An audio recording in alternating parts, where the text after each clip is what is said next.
12th class के लिए very first chapter जो रिलेशन होता है उसकी पढ़ाई हम देखें और समझेंगे, है ना, कि कैसे रिलेशन को हम अप्रोच करेंगे। तो सबसे पहली बात इसमें ये कि ये जो रिलेशन वर्ड है ये मोर कॉमनली यूज्ड वर्ड है ना।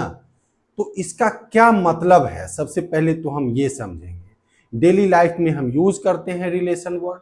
यहाँ मैथमेटिक्स में रिलेशन कहने का क्या मतलब है, तो मैथमेटिक्स में कोई भी रिलेशन जो एस्टेब्लिश्ड होगा उसका बेस क्या होगा। तो जो भी नंबर सिस्टम हम जानते हैं, जैसे set of natural number, set of whole number, set of integers, set of real numbers, है ना, set of rational number, set of irrational number. तो रिलेशंस जो मैथ्स में होंगे उनके डिफाइन होने का बेस यही होगा, है ना। आम जीवन में भी कोई भी रिलेशन जो डिफाइन होता है उसका कुछ न कुछ बेस होता है। जैसे सपोज करिए कि अभी हम पढ़ा रहे हैं और आप पढ़ रहे हैं, तो हमारे और आपके बीच जो रिलेशन इस्टेब्लिश हो रहा है उसका बेस क्या है तो उसका बेस है मैथमेटिक्स का पढ़ा जाना, नहीं। तो उसी तरह से मैथमेटिक्स में भी जो कोई रिलेशन इस्टेब्लिश होगा उसका बेस क्या होगा, तो जो भी नंबर सिस्टम पहले से डिफाइंड हैं वो नंबर सिस्टम्स डिफाइंड होंगे। अब रिलेशन को जानने के लिए मैथमेटिकली सबसे पहली बात हमें जाननी पड़ेगी कि कार्टेशियन प्रोडक्ट क्या होता है, नहीं। तो कार्टेशियन प्रोडक्ट को हम जानेंगे और फिर कार्टेशियन प्रोडक्ट को जानने के बाद फिर हम रिलेशन जानेंगे, फिर रिलेशन में टोटल नंबर ऑफ रिलेशन जानेंगे और तब टाइप्स ऑफ रिलेशन जानेंगे और फिर उस पर प्रॉब्लमेटिक अप्रोच हमारा होगा, है ना। तो आइए शुरू करते हैं। तो सबसे पहली बात इसमें हम देखेंगे कि कार्टेशियन प्रोडक्ट, तो इसके बारे में ये कहेंगे हम, आप सेट थ्योरी 11th में पढ़े हैं, एमपीटी नॉन एमपीटी सेट वगैरह समझ रहे हैं, जान रहे हैं आप लोग। तो हम लिखेंगे कि if A and B are the two non empty sets, then its Cartesian product, then its Cartesian product is given by the ordered pair of real numbers x y। That is समझिए कि that is if a equal to कोई non empty set है जिसमें element है x and b equal to कोई set है जिसमें non empty set है जिसमें एलिमेंट है y।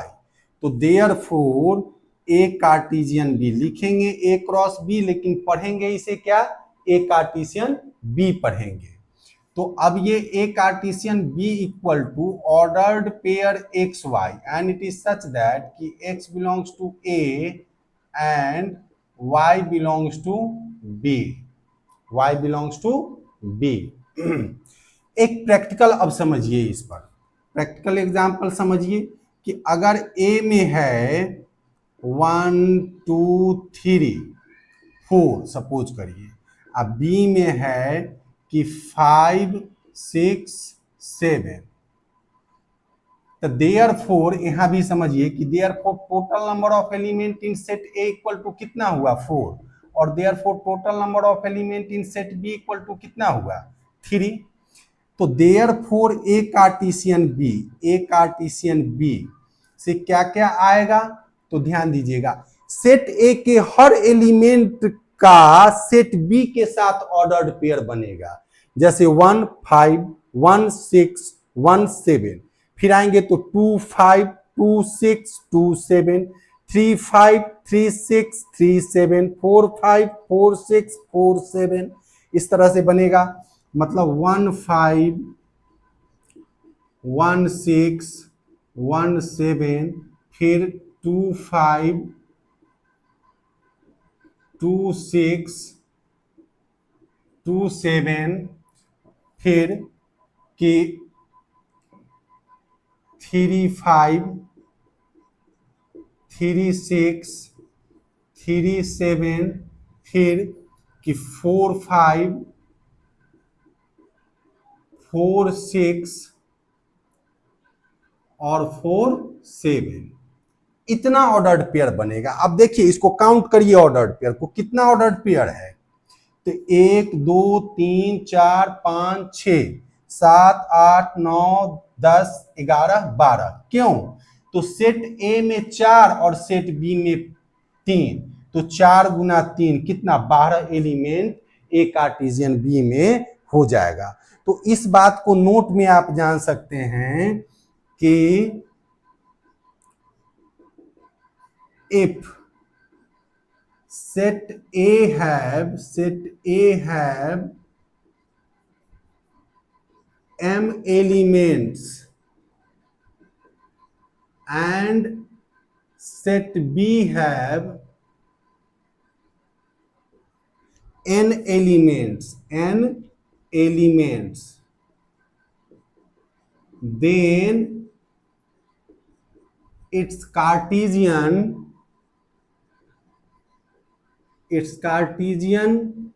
product will have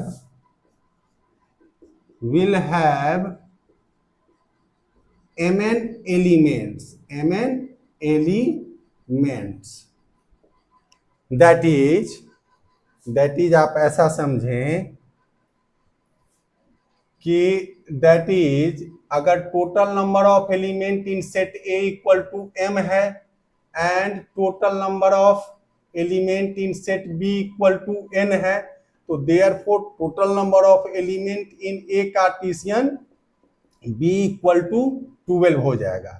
example कि जैसे यही जो क्वेश्चन इसमें हमने किया हुआ है, नहीं तो सेट ए में कितना एलिमेंट है, यहाँ 4 है, नहीं कि since total number of element in set A equal to 4 and total number of element in set B equal to 3, तो therefore total number of element in A Cartesian B equal to कितना हो गया, 4 into 3 equal to 12। ये total जो हम इसको count करेंगे तो टोटल ऑर्डर पेयर कितना है, 1 2 3 4 5 6 7 8 9 10 11 12, 12 ऑर्डर पेयर हैं यहाँ। बात समझ में आई? तो ये कार्टेशियन प्रोडक्ट का कॉन्सेप्ट हो गया आपको। अब समझिए, अब बात आती है इसमें कि रिलेशन क्या होता है। रिलेशन, तो रिलेशन के बारे में हम ये कहेंगे कि all the possible subsets of the Cartesian product of a non-empty set is called a relation। अब सबसेट क्या होता है ये तो आप पढ़े हैं, 11th में पढ़े हैं ना, कि अगर सेट ए और बी कोई दो सेट है और सेट ए का हर एलिमेंट सेट बी में मिल रहा है, लेकिन सेट बी में कम से कम एक ऐसा एलिमेंट है जो सेट ए में नहीं एग्जिस्ट कर रहा है, तो सेट ए सबसेट है सेट बी का नहीं। तो रिलेशन में देखिए कि all the possible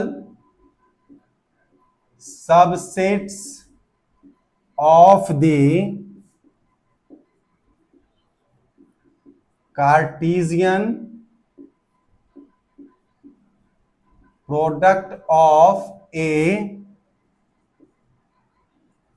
all the possible subsets of the Cartesian product of a non-empty non-empty set is called a relation. अब कैसे इसमें करेंगे, तो ये देखिए, फिर इसमें इसी तरह से हम करेंगे कि दैट इज कि अगर कोई सेट ए है और इसमें एलिमेंट है एक्स एंड कोई सेट है बी जिसमें एलिमेंट है वाई, तो यही हम ए कार्टेशियन बी लिखें या ए रिलेटेड बी लिखें, ए कार्टेशियन बी लिखें या ए रिलेटेड बी लिखें, रिलेशन को कैपिटल आर से डिनोट करते हैं। एब्रिविएशन क्या है, चूंकि रिलेशन वर्ड आर से शुरू होता है तो कैपिटल आर उसका एब्रिविएशन है, कि कैपिटल आर से हम यूजुअली रिलेशन को करते हैं, या तो ए और बी, ए रिलेटेड बी लिख सकते हैं, या इसी को हम दैट इज की रिलेशन आर लिख सकते हैं, इक्वल टू कितना, तो ordered pair x y and it is such that कि x belongs to A and y belongs to b, ऐसा लिख सकते हैं। अब इसमें भी आप इसी तरह का समझ सकते हैं, है ना, कि आप ऐसा समझिए, फिर एक एग्जांपल हम ले लेते हैं कि सपोज करिए कि सेट ए में एलिमेंट है ए बी सी डी, अब बी में है ए बी सी, तो A Cartesian B that is A related B, या दैट इज की सिंपल रिलेशन आर भी लिख सकते हैं। तो कार्टेशियन से आएगा क्या क्या, ऑर्डर्ड पेयर सब, तो क्या क्या आएगा, तो ए ना, ए, या फिर इसको चेंज कर दीजिए थोड़ा सा, डी तक है, इसमें ले लीजिए ई एफ और जी ले लीजिए, तो ए E B A F A G, फिर B E B F B G, फिर C E C F C G, फिर डी ई डी एफ और लास्ट डी जी, ना हो जाएगा। तो कितना, इसमें भी वही बात की मतलब 12 हो रहा है, तो उसको टोटल नंबर ऑफ रिलेशन को तो देखेंगे ही, और भी चीज इसमें देखेंगे पहले। अब नोट में जानिए ये बात कि the first element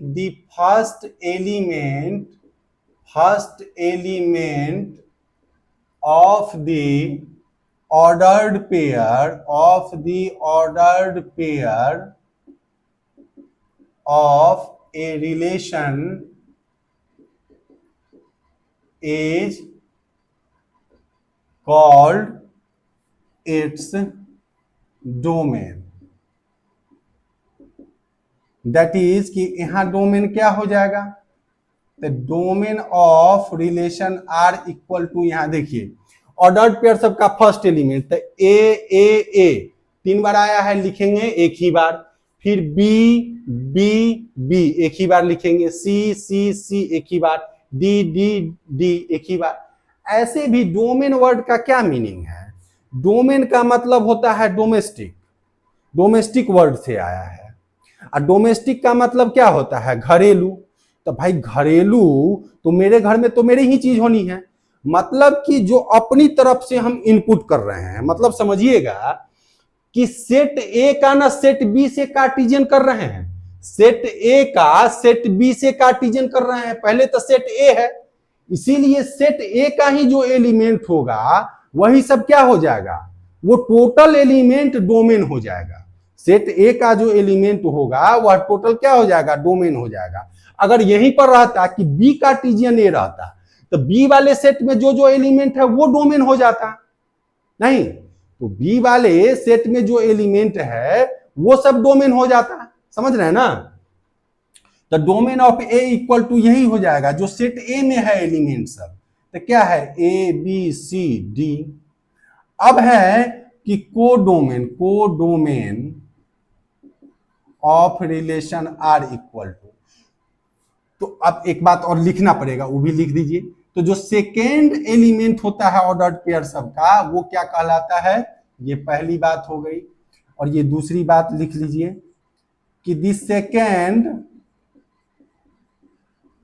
element of the ordered pair of a relation is called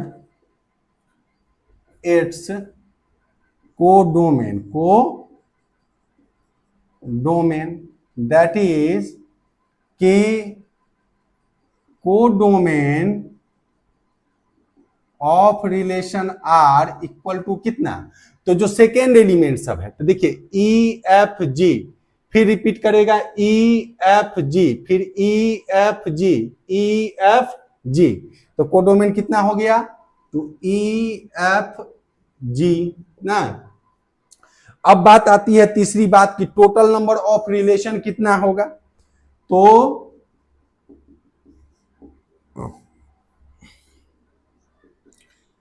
if set A have m elements and set B have n elements,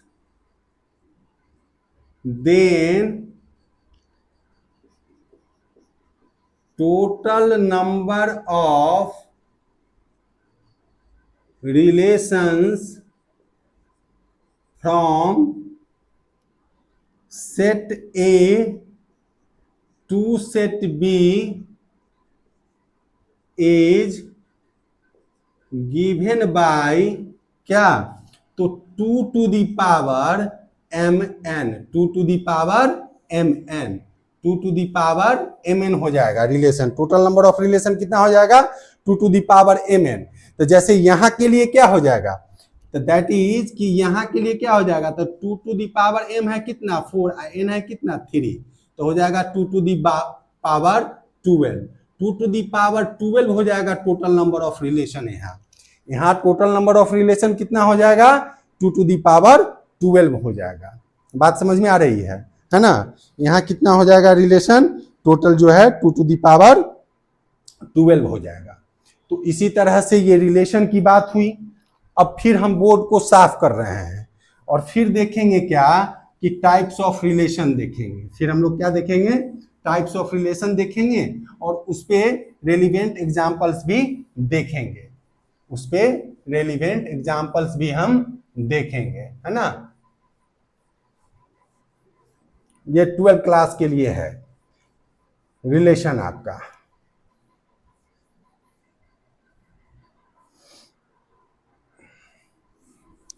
चलिए, टाइम तो लगता है, जब लिख के बताया जाएगा समझा के अच्छे से तो समय तो थोड़ा सा लगेगा। अब इस सब में तो ट्रिकी टाइप का ऐसा कुछ होता नहीं है, कॉन्सेप्ट ही है और बनेगा क्वेश्चन।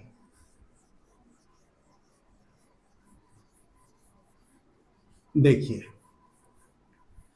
अब रिलेशन कई तरह के होते हैं, उसमें से हर टाइप्स को हम जानेंगे, डिफाइन करेंगे और फिर उस पर रेलिवेंट एग्जांपल्स भी करेंगे।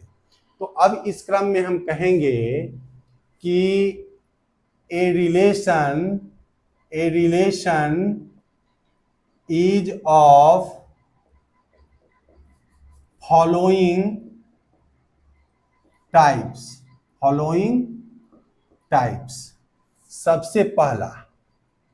सबसे पहला कि एम्पिटी कहिए या वॉइड कहिए, एम्पिटी और वॉइड, और इसी को नल भी कह सकते हैं, नल रिलेशन। तीनों बात का एक ही मतलब है। क्या मतलब है? तो कुछ भी नहीं। एम्पिटी का मतलब क्या? खाली। वॉइड का भी मतलब वही, खाली, और नल का भी मतलब वही, कुछ नहीं। मतलब कार्टेशियन प्रोडक्ट से कोई ऑर्डर्ड पेयर बनेगा ही नहीं। एमपीटी रिलेशन कहने का सीधा सा मतलब है कि जो कार्टेशियन प्रोडक्ट होगा, बिना कार्टेशियन प्रोडक्ट के तो रिलेशन नहीं हो सकता। तो जो कार्टेशियन प्रोडक्ट होगा उससे कोई ऑर्डर्ड पेयर बनेगा ही नहीं, है ना। देखिए अभी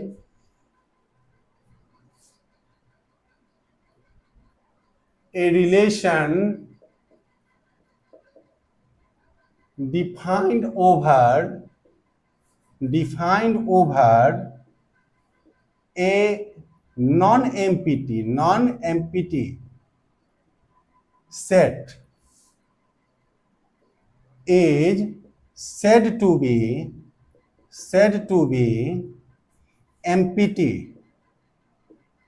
empty or void or null relation if and only if कि सपोज करिए कि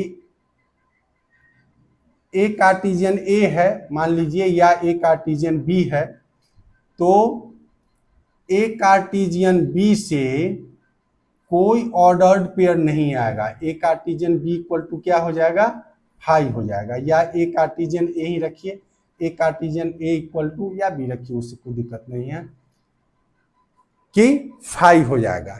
ठीक है, जैसे या ए ही रखिए, जैसे एक एग्जांपल समझिए कि ए इक्वल टू है कि set of boys students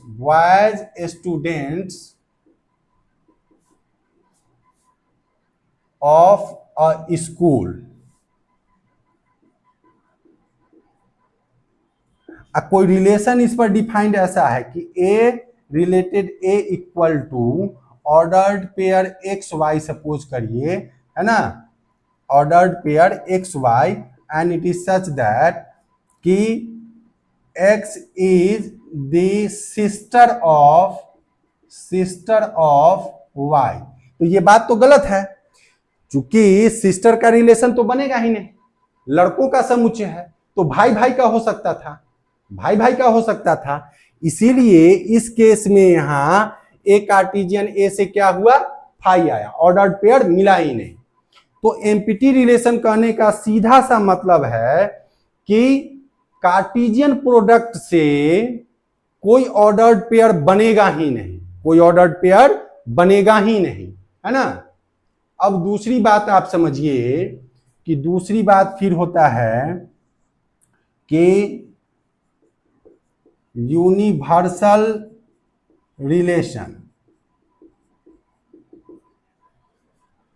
a relation is said to be universal relation if and only if कि ए कार्टेशियन ए सबसेट हो जाए खुद ए का ही, माने एलिमेंट मिलना चाहिए, है ना, तो क्या हो जाएगा, यूनिवर्सल टाइप का रिलेशन हो जाएगा। अब जो तीसरी बात है वो है कि यूनिट और identity relation. A relation defined over a single non-empty set is said to be unit or identity relation।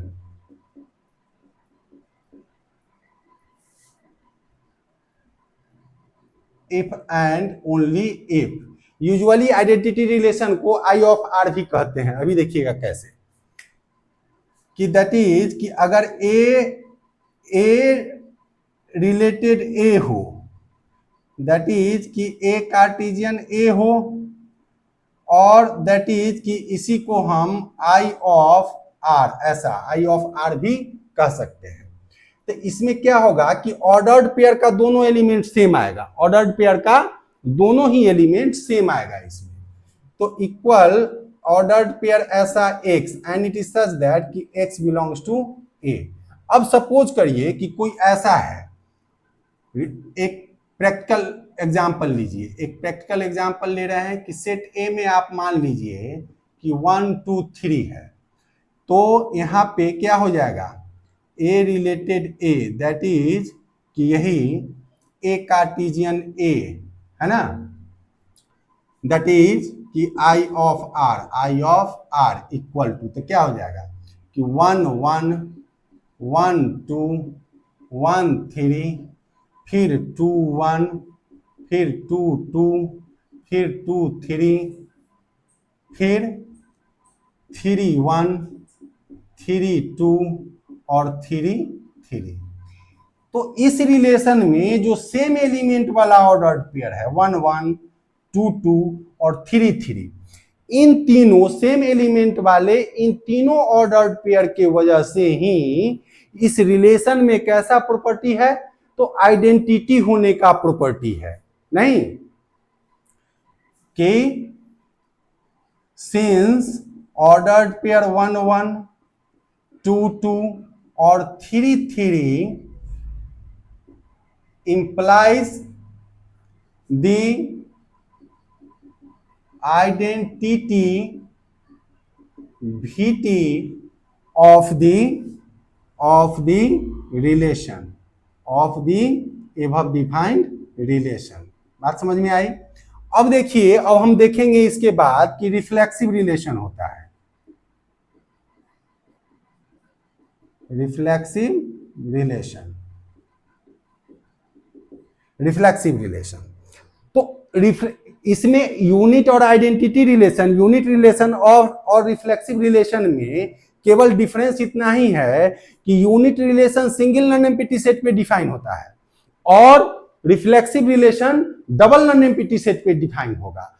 Unit relation में भी ऑर्डर्ड पेयर का दोनों एलिमेंट सेम होता है और रिफ्लेक्सिव रिलेशन में भी ऑर्डर्ड पेयर का दोनों एलिमेंट सेम होगा, तो उतना का ही डिफरेंस है। तो देखिए कि a set defined over the two non empty sets is said to be reflexive relation if and only if कि A related B, that is कि A Cartesian B equal to, तो ordered pair x y and it is such that कि x must equal to y and x belongs to A and y belongs to B। तो x निश्चित रूप से x बराबर y की हो जाना चाहिए, माने सेम एलिमेंट वाला ऑर्डर्ड पेयर आना चाहिए, तो रिलेशन कैसा होगा, रिफ्लेक्सिव होगा, है ना। तो रिलेशन कैसा होगा, रिफ्लेक्सिव होगा। जैसे सपोज करिए कि एक हम इसके लिए ले लेते हैं कि सेट ए में एलिमेंट है मान लीजिए 1 2 3, और सेट बी में एलिमेंट है 3 4 5। तो ए रिलेटेड बी से, A related B that is A Cartesian B से क्या आएगा, ध्यान दीजिएगा, आएगा ना कि 1 3 1 1 4 1 5, फिर आएगा कितना 2 3 2 3 2 4 2 5, और फिर क्या आएगा कि 3 3, फिर क्या आ गया 3 3 3 4 और 3 5। तो और तो जो एलिमेंट सब सो है ही, एक एलिमेंट कम से कम, एक ऑर्डर्ड पेयर कम से कम सेम एलिमेंट वाला मिला है 3 3, नहीं। तो अब यहां हम कहेंगे कि सिंस, ऐसा कह देंगे कि since ordered pair 3 3 belongs to relation R, so it is reflexive. So it is reflexive, है ना। ये बात हो गई। इसी सब तरह का क्वेश्चन भी मिलेगा आपको, क्वेश्चन भी इसी सब तरह का मिलेगा। कह देगा कि वो ट्रेंगल है, सिमिलर ट्रेंगल है, सिमिलरिटी ऑफ ट्रेंगल पर कहेगा कि जो इक्विवेलेंस रिलेशन है कि नहीं। अभी दो तरह का और भी देखेंगे हम कि सिमेट्रिक रिलेशन होता है, ट्रांजिटिव रिलेशन होता है ना। तो जो रिफ्लेक्सिव, सिमेट्रिक और ट्रांजिटिव तीनों होता है वो इक्विवेलेंस रिलेशन होता है। या पर्टिकुलरली भी पूछेगा कि रिफ्लेक्सिव, आप एग्जामाइन करिए, वेरीफाई करिए आप कि रिफ्लेक्सिव है, सिमेट्रिक है, ट्रांजिटिव है कि नहीं है ना। इसी सब तरह का सब क्वेश्चन सब मिलेगा। बस केवल जो थ्योरेटिकल बात है इसको अच्छे से समझिए, देखिए, है ना, सुनिए और क्वेश्चन बनाइए, बनेगा और हम भी बताएंगे क्वेश्चन, ठीक है। तो अब देखिए, अब होगी बात इसमें कि symmetric relation, a relation defined over the two non-empty sets is said to be symmetric relation if and only if कि यही रिलेशन ए तो ए रिलेटेड बी तो इक्वल टू यही कि ordered pair x y and it is such that कि ordered pair x y must equal ordered pair y x ना, where x belongs to A and y belongs to B। माने अगर एगो 1 2 बोल के ordered pair है उसमें और दूसरा 2 1 भी है तभी होगा सिमेट्रिक। मतलब अल्टरनेट एलिमेंट वाला ऑर्डर्ड पेयर मिलना चाहिए। मतलब क्या, अल्टरनेट ऑर्डर्ड पेयर वाला एलिमेंट हमको मिलना चाहिए, कम से कम एक ऐसा मिलना चाहिए, तभी क्या होगा, वह तभी सिमेट्रिक होगा, है ना। जैसे अभी जितना रिलेशन हम डिफाइन किए हैं उस सब में भी आप देख सकते हैं, ये जैसे यही रिलेशन देखिए 1 3 है तो 3 1 तो नहीं है, 1 4 तो 4 1 नहीं होगा, 1 5 तो नहीं होगा। लेकिन देखिए हमको लगता है कि 2 3 तो 3 2 है क्या, नहीं है ना। 2 4 नहीं है, 2 5 नहीं है, अल्टरनेट ऑर्डर पेयर इसमें नहीं है, इसमें नहीं है तो ये नहीं होगा, ठीक है। एक एग्जांपल लीजिए कि जैसे कोई भी सेट ए इक्वल टू आप ले लीजिए कि 1 2 3 और सेट बी में ले लीजिए, थोड़ा एलिमेंट ये कर दीजिए, जैसे 2 3 4 ले लीजिए, है ना। तो अब देखिए अभी होगा, अब सिमेट्रिक भी होगा यह। तो 1 2 1 2 1 3 1 4, है ना, 2 2 2 3 2 4, फिर कि 3 2 3 3 3 4। ध्यान दीजिए, एक कम से कम ये 2 3 है तो दूसरा क्या है 3 2, दूसरा 3 2 है। तो इन दोनों ऑर्डर्ड पेयर्स के वजह से ये रिलेशन कैसा है, सिमेट्रिक है, अदरवाइज ये सिमेट्रिक नहीं होता। जैसे इससे पहले वाला यह जो रिलेशन था ये सिमेट्रिक नहीं है। देखिएगा ध्यान से, वीडियो सुनिएगा तो पॉज करके देखिएगा, ये क्या होगा, ये सिमेट्रिक नहीं है, समझ गया ना। लेकिन ये यहां पे सिमेट्रिक हो रहा है ना। तो फिर यहां वही बात कहेंगे कि सिंस कि 2 3 और कौन, तो 3 2 belongs to relation R, so it is symmetric relation. जैसे इसको ऐसा भी कह सकते हैं, देखिए समझने की बात है कि आप अगर कहते हैं कहीं, आप जो कह रहे हैं कि ऑर्डर्ड पेयर एक्स वाई, इसको ऐसा भी हम लिख सकते हैं, ये बराबर नहीं है कि एक्स रिलेटेड वाई, इसको लिख सकते हैं, इसको हम क्या लिख सकते हैं, एक्स रिलेटेड y भी लिख सकते हैं, या x रिलेटेड y लिखा हुआ है, इसका मतलब हमको समझना है कि ऑर्डर्ड पेयर xy ही है ना। ये क्या है? ऑर्डर्ड पेयर xy ही है। तो अब आप जरा सा यहां देखिए कि सिंस यहां क्या कहा हुआ है भैया डिफिनीशन में कि xy इक्वल yx, तो x रिलेटेड y इक्वल अगर y रिलेटेड x है ना, तो ध्यान दीजिए इसका फर्स्ट एलिमेंट इसके फर्स्ट एलिमेंट के बराबर, इसका सेकेंड एलिमेंट इसके सेकेंड एलिमेंट के बराबर। तो क्या इंप्लाई कर रहा है? ये इंप्लाइज एंड इंप्लाइज क्या करेगा कि x equal to Y and y equal to X, that is कि यहां पे x ओवरऑल इक्वल है किसके? y के, या y इक्वल है x के, माने इक्वलिटी एग्जिस्ट कर रहा है। तो रिलेशन में भी बात आप समझ लीजिए कि जहां कहीं भी कहेगा इक्विवेलेंस वगैरह दिखाने के लिए, वो रिफ्लेक्सिव हो, सिमेट्रिक हो, ट्रांजिटिविटी अभी देखेंगे, इक्वलिटी किसी न किसी रूप में एग्जिस्ट करेगा। जैसे सिमिलरिटी में ही कह दिया, सिमिलरिटी ऑफ ट्रायंगल पर कहेगा, तो भैया सिमिलरिटी ऑफ ट्रायंगल होगा तो उसमें दो एंगल एगो साइड बराबर होगा, कुछ ना कुछ तो बराबर होगा, तभी ना सिमिलर होगा, नहीं तो इक्वलिटी एग्जिस्ट करेगा। इक्वलिटी एग्जिस्ट करेगा तो तीनों रिलेशन होगा, रिफ्लेक्सिव भी होगा, सिमेट्रिक भी होगा और ट्रांजिटिव भी होगा, है ना। अब लास्ट वही हमको ट्रांजिटिव आपको बताना है, ध्यान दीजिएगा। ट्रांजिटिव को देखिए, ट्रांजिटिव रिलेशन को हम यहां पे बता रहे हैं आपको, बोर्ड साफ कर रहे हैं, उसके बाद ट्रांजिटिव रिलेशन को देखिए, फिर इसका प्रॉब्लम होगा। अभी वीडियो देखिए, और भी वीडियो बनेगा इस पे, प्रॉब्लम का एक अलग से वीडियो जाएगा, रिलेशन के प्रॉब्लम का एक्सरसाइज से एक अलग से वीडियो फिर बनेगा, है ना।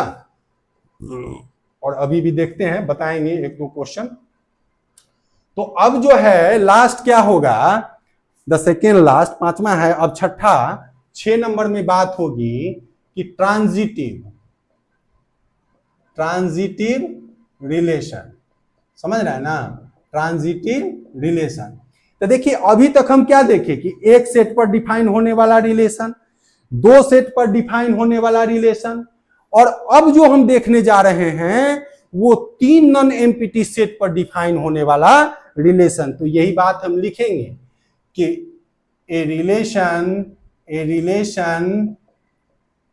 Defined over the 3 non-empty sets is said to be transitive relation if and only if कि relation A equal to suppose करिए, है ना, कि ऐसा सपोज करिए कि A Cartesian B that is A related B से मिल रहा है ordered pair XY and it is such that कि X belongs to A and Y belongs to B, और B related B Cartesian C that is B related C equal to अब मिल रहा है YZ and it is such that कि Y belongs to B and Z belongs to C। तो अब ध्यान दीजिएगा कि B कॉमन है, टर्मिनेट कर जाएगा, तो A रिलेटेड C से तो यहां भी Y टर्मिनेट कर जाएगा, क्या आ जाएगा XZ।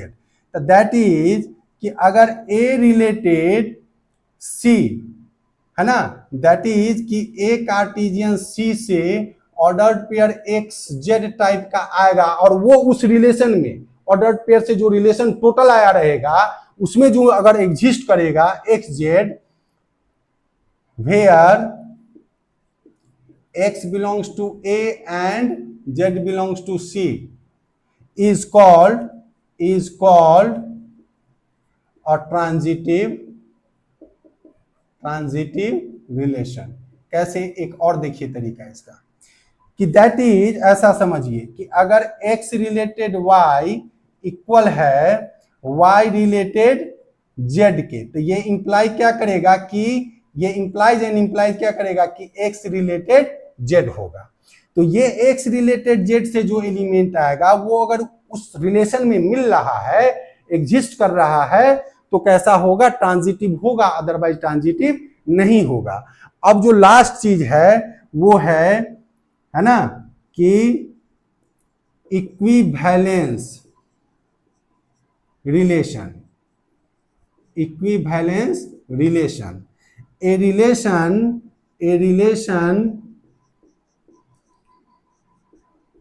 which is reflexive,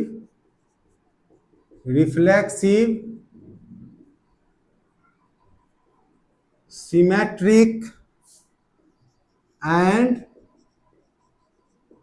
transitive is called an